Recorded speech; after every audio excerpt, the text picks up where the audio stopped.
Hello my dear students, आज कल हम स्वयं पोषी पोषण पढ़ रहे थे। उसमें हम प्रकाश संश्लेषण क्रिया पढ़े थे और उसमें क्लोरोफिल देखा था, सूर्य प्रकाश की उपस्थिति देखी थी, पानी देखा था, कार्बन डाइऑक्साइड देखा था, ग्लूकोज का निर्माण देखा था, ऑक्सीजन का निर्माण देखा था और पानी का निर्माण देखा था। तो प्रकाश संश्लेषण की प्रक्रिया हमने देखी थी।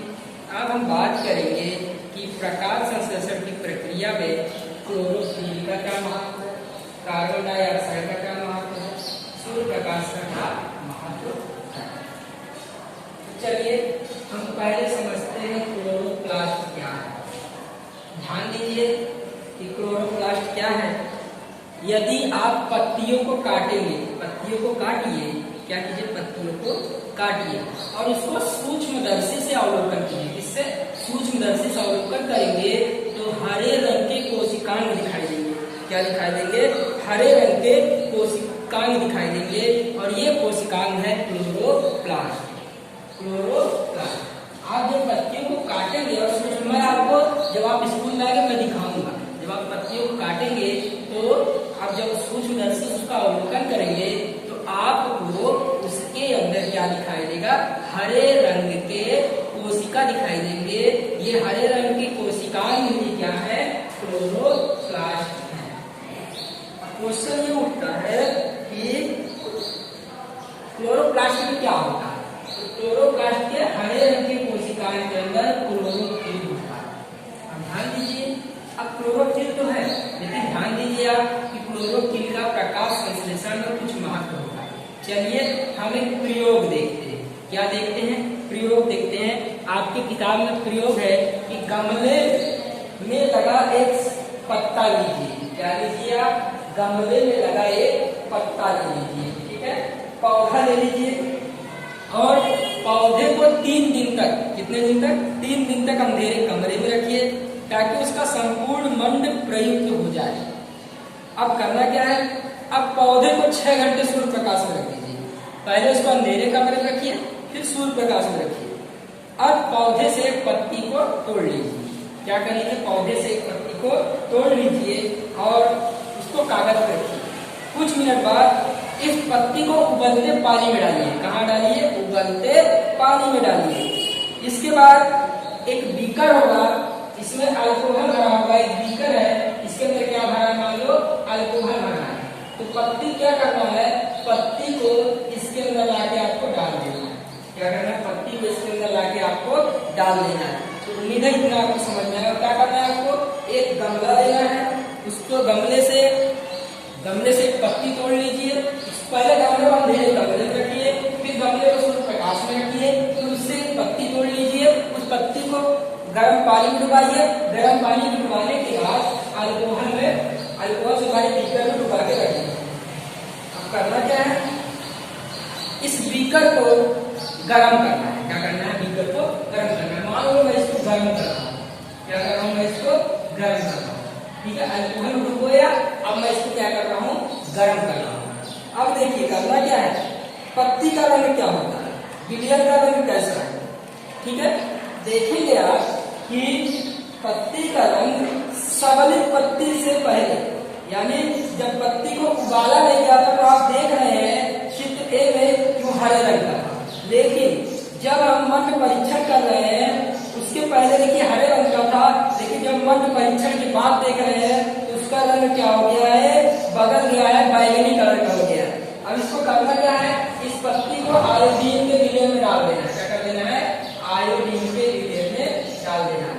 यानी जब आप इस पत्ती को यहाँ से अल्कोहल से निकाल कर आयोडीन के विलयन में डालेंगे, वैसे ही आप देखेंगे कि पत्ती का रंग बदल जाता है।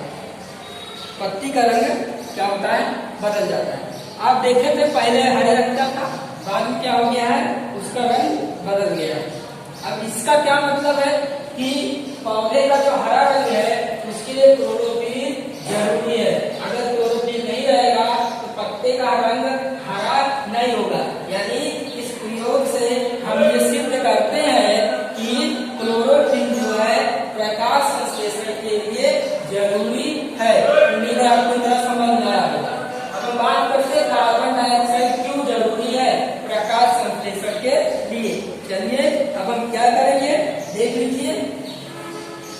पर कुछ आपको एग्जाम में पूछेगा। देखिए पेज नंबर 107 के चित्र में लिखा है खुला रंध्र और बंद रंध्र। खुला रंध्र में क्या होता है, देखिए द्वार कोशिकाएं हैं, रंध्र है और हरित लवक है। हरित लवक क्या है, तो पौधों में सिक्कों की थप्पी की तरह हरे रंग की कोशिकाएं होती है, जिन्हें हम हरित लवक के नाम से जानते हैं। तो चलिए हम कैसे, देखिए इसमें छोटे छोटे रंध्र दिखाई दे रहे हैं आपको। पत्ती में क्या होता है, एक पत्ती है, मान लीजिए मैं यहाँ पर मैं इस चित्र को ड्रॉ कर रहा हूँ। ये देखिए मैं इस चित्र को ड्रॉ कर रहा हूँ। अब आप देखेंगे इस चित्र के अंदर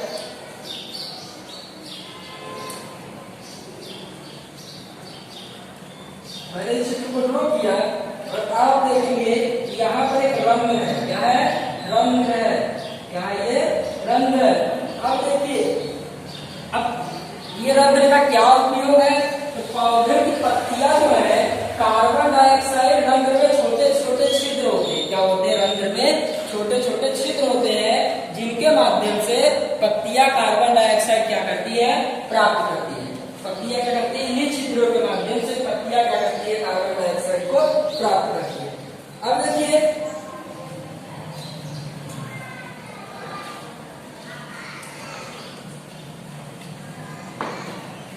जब कार्बन डाइऑक्साइड इन रंध्रों से पत्तियों में प्रवेश करता है तो प्रकाश संश्लेषण की प्रक्रिया होती है। और ध्यान दीजिए पत्तियों से ही पूरे पेड़ में कार्बन डाइऑक्साइड प्रवेश करता है और गैसों का आदान प्रदान होता है। लेकिन ध्यान दीजिए यहाँ पर इन रंध्रों का जो काम है, इससे पानी की भी हानि होती है। आप देखते हैं पेड़ के नीचे आप बैठते हैं, ठंडक क्यों महसूस होती है, क्योंकि वृक्ष की जड़ें पानी को ऊपर खींचती है, इन रंध्रों के माध्यम से पानी को बाहर कर देती है। इस प्रक्रिया को वाष्पोत्सर्जन कहते हैं। आप जानते हैं वाष्पोत्सर्जन किसे कहते हैं, तो वृक्ष के हवाई अंगों द्वारा पानी को बाहर फेंक देने की प्रक्रिया का वाष्पोत्सर्जन कहते हैं। तो इससे क्या होता है कि पानी की हानि होती है। क्या ये रंध्र हमेशा खुले रहते हैं, जी नहीं। जब प्रकाश से क्रिया नहीं होती, ये रंध्र ऑटोमेटिक बंद हो जाते हैं और जल की हानि रुक जाती है। इसका क्या मतलब है, इसका मतलब यह है कि जैसे ही पानी कोशिकाओं के अंदर जाएगा, कोशिकाएं खुल जाएंगी। खुल जाएंगी तो रंध्र क्या हो जाएंगे, बंद हो जाएंगे। और जैसे ही पानी बाहर जाएगा, वैसे ही रंध्र क्या हो जाएगा, खुल जाएगा, यानी वाष्पोत्सर्जन क्रिया शुरू हो जाएगी। इसका यह मतलब है कि अगर कार्बन डाइऑक्साइड इन छिद्रों के माध्यम से ना पहुंचे तो क्या होगा, प्रकाश संश्लेषण की क्रिया नहीं होगी। उम्मीद है आपको इतना समझ में आया होगा। अब चलिए हम बात करते हैं सूर्य प्रकाश की। चलिए सूर्य प्रकाश की महत्व ये आप जानते हैं, बहुत ही इजी है कि अगर आप किसी पौधे को छांव में उगा दें, किसी गमले को आप अपने घर में ले जाकर रख दीजिए, हरा भरा पौधा है उसको आप अपने घर में ले जाकर रख दीजिए, आप देखिए कुछ दिन बाद पौधा सूख जाएगा।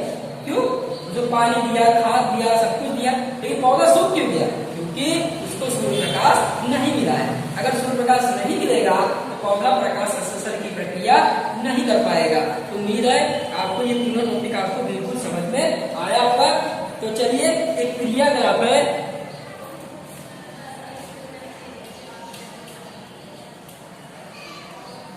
आप इस प्रयोग को पढ़ लीजिए। वही चीज है कि एक बेल डाल देना है, एक में KOH डाल देना है, एक में KOH नहीं डालना है और अंदर रख देना है। तो आप देखो कि जैसे जो बेल जाल ढका होगा उसमें पौधा क्या हो जाएगा, धीरे धीरे मुरझा जाएगा। आप देख सकते हैं बेल जाल वाला दिया है, एक में पोटेशियम हाइड्रोक्साइड है और एक में पोटेशियम हाइड्रोक्साइड के बिना रखा हुआ है। अब 2 घंटे बाद इसको सूर्य प्रकाश में रखिए तो आप देखेंगे कि धीरे धीरे क्या होगा, पत्तियां भी सूर्य प्रकाश में जाएगी और जो सूर्य प्रकाश के बिना रहेंगी उन दोनों का वितरण देख सकते हैं। चलिए अब हम क्या देखें कि स्वयं कोशिकीय अपनी ऊर्जा की पूर्ति कैसे करते हैं। प्रकाश संश्लेषण प्रक्रिया स्तर पे आप जान चुके हैं।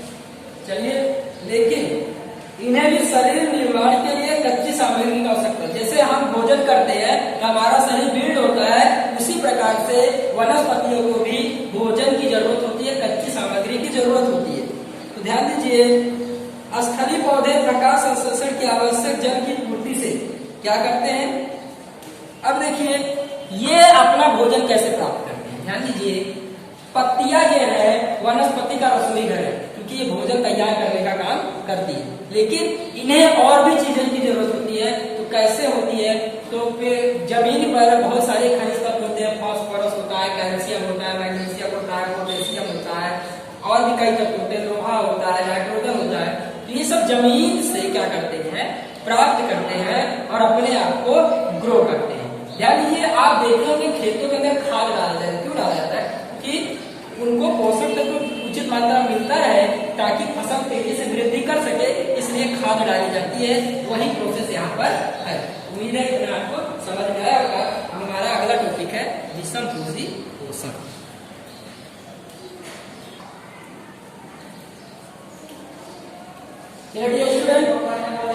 अब हम बात करेंगे विषम पोषी पोषण की। ठीक है कि विषम पोषी पोषण क्या है? तो आप जानते हैं विषम पोषी पोषण के बारे में। प्रत्येक जीव अपने पर्यावरण के लिए अनुकूलित है। अनुकूलित है का क्या मतलब है? कि वो एक निश्चित पर्यावरण में अपना जीवन व्यतीत करता है। कहने का ये मतलब है कि अगर कोई जानवर जो है रेगिस्तान में रहता है तो वो हिमालय की ठंड में नहीं रह सकता। यानी प्रत्येक सजीव एक निश्चित पर्यावरण में रहता है। आप ये जानते हैं। भोजन के स्वरूप तथा उपलब्धता के आधार पर पोषण की विधि विभिन्न प्रकार की हो सकती है। यानी कि भोजन उपलब्ध है, उस अनुसार सबका भोजन प्राप्त करने का तरीका होता है। गुजरात में बाजरा होता है, गुजरात में बाजरा अधिक खाते हैं। उड़ीसा बंगाल में चावल होता है, तो वहां के लोग चावल ज्यादा खाते हैं। यानी जैसा इन्वायरमेंट, जैसा पर्यावरण होगा वैसा ही आपका भोजन होगा।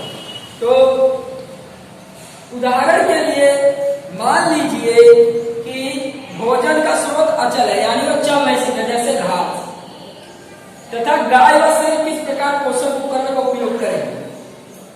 जीवों द्वारा भोजन ग्रहण करने और उसको उपयोग करने की अनेक युक्तियां हैं। कुछ जीव शरीर से भोजन को, पदार्थों को विघटन कर देते हैं और उसको शरीर से बाहर निकाल देते हैं, तब उसका अवशोषण करते हैं। यानी कुछ जीव क्या करते हैं? पहले उसको भोजन को तोड़ देते हैं और फिर उसको ग्रहण करते हैं। जैसे फफूंदी, ईस्ट और मशरूम। आप देखेंगे कहीं फफूंदी लग जाए तो क्या होता है? पहले कपड़े पूरी तरीके से कपड़े लग जाए, खराब करती है और बाद में धीरे धीरे उसको खा जाती है। अन्य जीव संपूर्ण भोज्य पदार्थ का अंतर ग्रहण करते हैं और उनका पाचन शरीर के अंदर होता है। कुछ देखो दो डिफरेंस है। कुछ ऐसे जीव होते हैं जो भोजन को ग्रहण करते हैं, उसको पहले तोड़ते हैं, पहले बाहर ही तोड़ देंगे फिर उसको अंदर ग्रहण, जैसे कौवा का फफूंदी सवाल है। लेकिन कुछ जीव जैसे मनुष्य है, मनुष्य भोजन ग्रहण करता है और ग्रहण करने के पश्चात उसको अंदर ही पाचन करता है। तो जीव द्वारा कैसे भोजन को अंतर ग्रहण किया जा रहा है और कैसे उसका पाचन हो रहा है वो इस पर डिपेंड करता है। तो जीव का आकार कैसा है, प्रकार कैसा है, एक कोशिकीय है कि बहुकोशिकीय है, शाकाहारी है कि मांसाहारी है, सबका पाचन अलग अलग होता है। तो हम यहाँ पर पाचन संबंधी बात करेंगे। ध्यान दीजिए, विषम पोषी पोषण होता क्या है, पहले हम इसको डिस्कस कर लेते हैं। फिर यहाँ पर अमीबा के बारे में जानेंगे कि अमीबा कैसे पाचन करता है और मनुष्य का पाचन तो आप जानेंगे ही। तो अमीबा एक कोशिकीय जीव है। ये देखिए शरीर के बाहर खुराक को पहले वो करता है, बाद में अंदर करता है। ध्यान दीजिए, विषम पोषी पोषण क्या है? तो विषम पोषी पोषण का मतलब होता है कि वो सजीव जो किसी दूसरे पर आधारित हो, किसी दूसरे सजीव से भोजन को ग्रहण करते हो, उसे विषम पोषी कहते हैं। विषम पोषी में भी दो प्रकार है। एक खुराक को अंदर पाचन कर, खुराक का बाहर पाचन करने वाले जीव, खुराक का बाहर पाचन करने वाले एक कोशिकीय जीव। ध्यान दीजिए, एक कोशिकीय पाचन भी दो प्रकार का, एक बाहर हो जाता है, एक कोशिकीय जीव, और खुराक का शरीर के अंदर पाचन करने वाले जैसे मनुष्य। खुराक का शरीर के अंदर पाचन करने वाले जैसे मनुष्य और गाय भैंस का देखिए भोजन को ग्रहण कर लेती है तब उसका पाचन करती है। देखिए अब हम इसमें पहला प्रकार पढ़ेंगे, खुराक का बाहर से ही पाचन करके तब उसका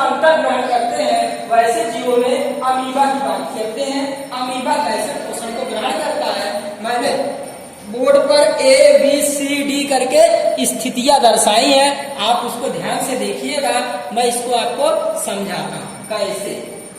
ध्यान दीजिए, आइए अमीबा है, अमीबा एक अनियमित आकार, अमीबा का कोई आकार नहीं होता, यानी इसका आकार क्या है, अनियमित है, यानी इसका कोई आकार नहीं है। आप किसी भी तरीके से अपने हिसाब से इसको ड्रॉ कर सकते हैं, तो मैंने यहाँ पे ड्रॉ किया है, आप देख सकते हैं। देखिए ये अमीबा है, ये आपको पता चल रहा है क्या, ये अमीबा है, अमीबा में एक केंद्रक है, ये देख रहे हैं।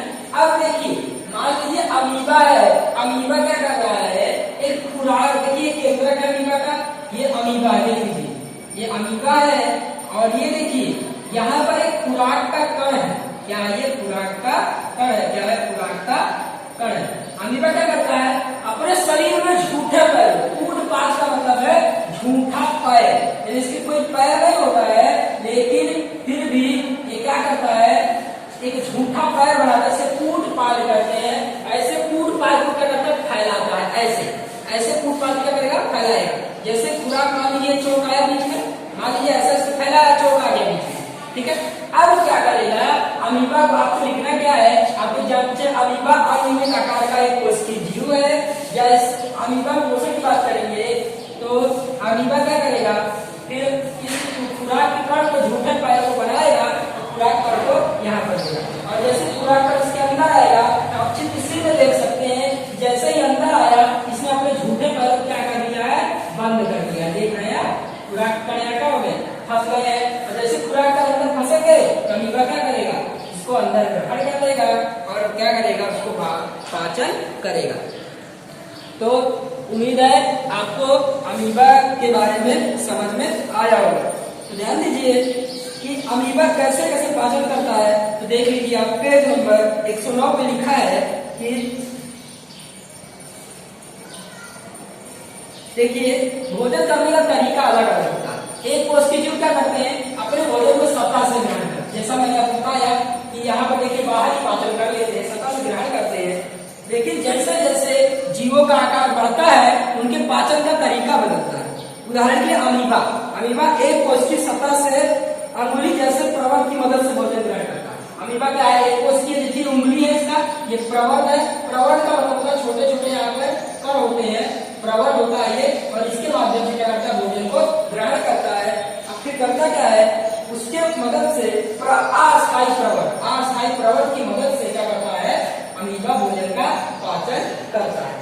अब यहाँ पर आगे बात करते हैं, यह प्रवर्त भोजन कण को घेर लेते, देखिए जैसे आप देख रहे हैं ये रहा, और इसे करके भोजन कण को क्या कर लिया, घेर लिया, मैंने आपको पहले बताया, घेर लेते हैं, और यह प्रवर्त भोजन कण असंगठित होकर खाद्य रिक्तिका बना। देख लीजिए यहाँ पर देखिए आप रिक्त स्थान बना, देखिए खाद्य पर फंस गया, यहाँ पे रिक्त स्थान है, देख लीजिए आप खुद देख सकते हैं, रिक्त स्थान है, खाद्य रिक्तिका बनाते हैं। और इसके बाद कह रहा है, जैसे ही खाद्य रिक्तिका के अंदर जटिल पदार्थों का विघटन सरल पदार्थ में होता है, जैसे ही इसका पाचन होने लगता है, यानी भोजन कण इसके टूटने लगते हैं, वैसे ही क्या होता है कि जो भी और कोशिका द्रव में विसर्जित हो जाते हैं, यानी जैसे ही पाचन होगा ये विसरण के माध्यम से कोशिका द्रव में पहुंच जाते हैं। अब कोशिका द्रव क्या है, ये कोशिका द्रव है, ये पूरा क्या है, कोशिका आपने पढ़ा था, ये पूरा क्या है, कोशिका के अंदर भरे हुए द्रव्य को आप क्या कहते हैं, कोशिका द्रव्य। ये क्या है, कोशिका द्रव्य, कोशिका द्रव्य आप ये जानते हैं। जैसे ही ये अंदर की तरफ जाएगा कोशिका द्रव्य मिल जाएगा, वैसे ही जो हानिकारक पदार्थ होंगे जिनको बाहर निकालना है, उसको अमीबा क्या करेगा, सतह की ओर गति करेगा, और जैसे ही हानिकारक पदार्थ सतह की ओर नीचे की तरफ गति करेगा, वैसे ही बचा हुआ पदार्थ सतह की ओर गति करता है, और सतह की ओर गति करने के कारण ही बाहर की तरफ जो बचा हुआ पदार्थ बाहर की तरफ निकल जाता है। इस प्रकार से अमीबा अपने पोषण को प्राप्त करता है। पैरामीशियम की बात करते हैं, तो पैरामीशियम भी एक प्रकार का एक कोशिकीय जीव है। जैसे अमीबा का पाचन होता है, उसी प्रकार से पैरामीशियम भी पाचन करता है। तो आप लोग उम्मीद है इतना समझ में आया होगा, ठीक है। आज के लिए इतना ही स्टूडेंट्स, उम्मीद है आपको टॉपिक समझ में आया होगा। Thank you very much.